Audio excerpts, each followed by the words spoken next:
We are here with Michelle Waterson, UFC strawweight, who will be fighting October 6th at UFC 229 against Felice Herrig. Thank you so much for your time. Thank you. It's wonderful to meet you. Thank you. Let's get to the fight. How are you feeling going into this fight? I feel amazing. It's a great fight camp.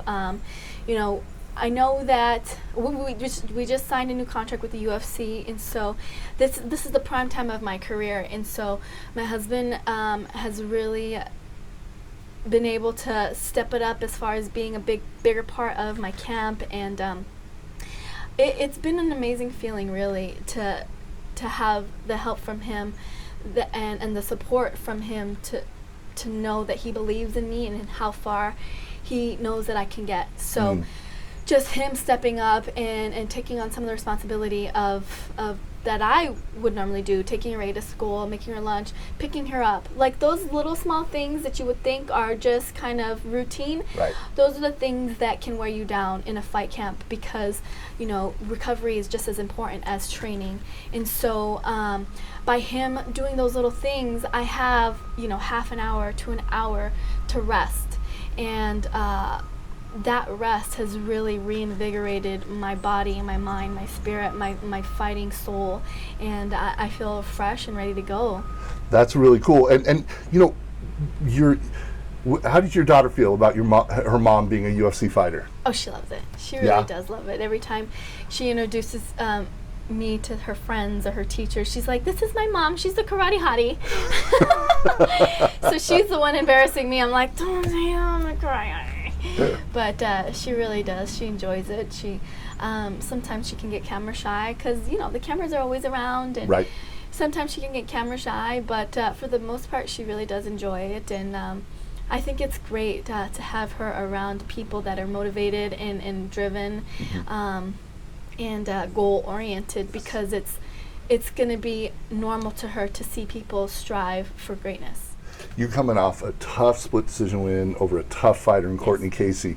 How important was that win for you? Oh, it was uber important. I was coming off a 2-fight losing streak, which is nothing to be ashamed of. Right. Definitely against the current champ, and one of the only girls that have beaten the current champ. Right. So I just had to understand that those losses weren't losses at all. They were, you know, steps, building blocks to developing me as a fighter. And going into my last fight, that's the mindset that I went into it with, is that I've grown and developed through my fights. And so I didn't take those fights as losses. I took them as stepping stones. Right. And I wanted to just go out there and be myself, and I was able to do that against a bigger opponent, and it was great to be able to go out there and beat the bigger opponent, knowing that in the future I will be fighting girls that are bigger than me, and I can be victorious.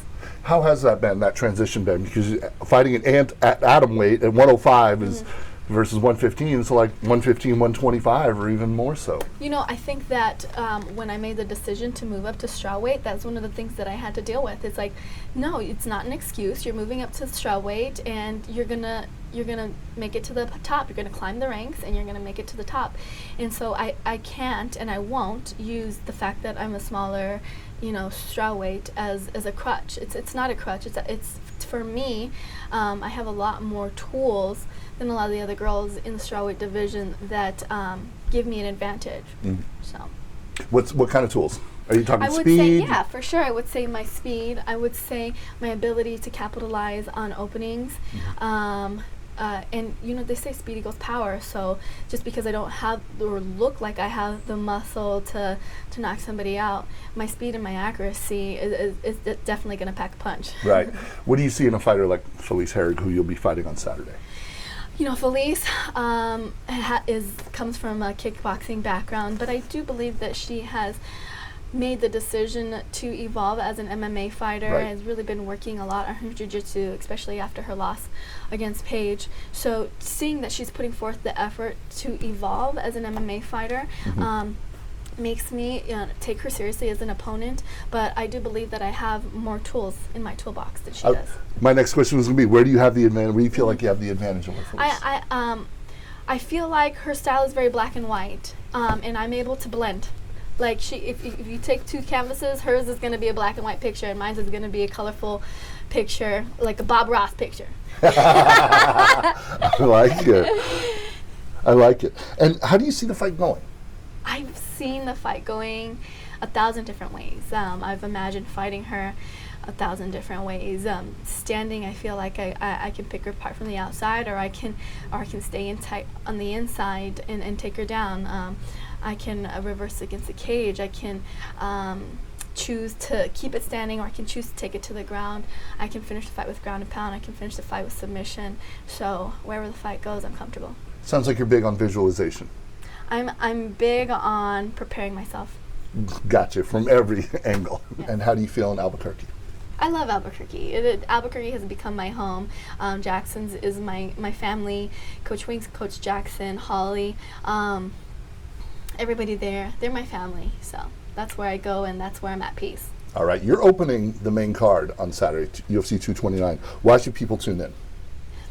Because I'm opening the card. It's an historical event. I mean, if you're not tuning in, then you're missing out on a historical event, something that is going to be talked about for decades to come. And how I see my fight panning out is it being the fight that propels me up the ranks and makes me a contender. All right, we're looking forward to it. We will be there. UFC 229, October 6th, T-Mobile Arena, Las Vegas. Michelle Waterson, thank you so much for your time. Thank you.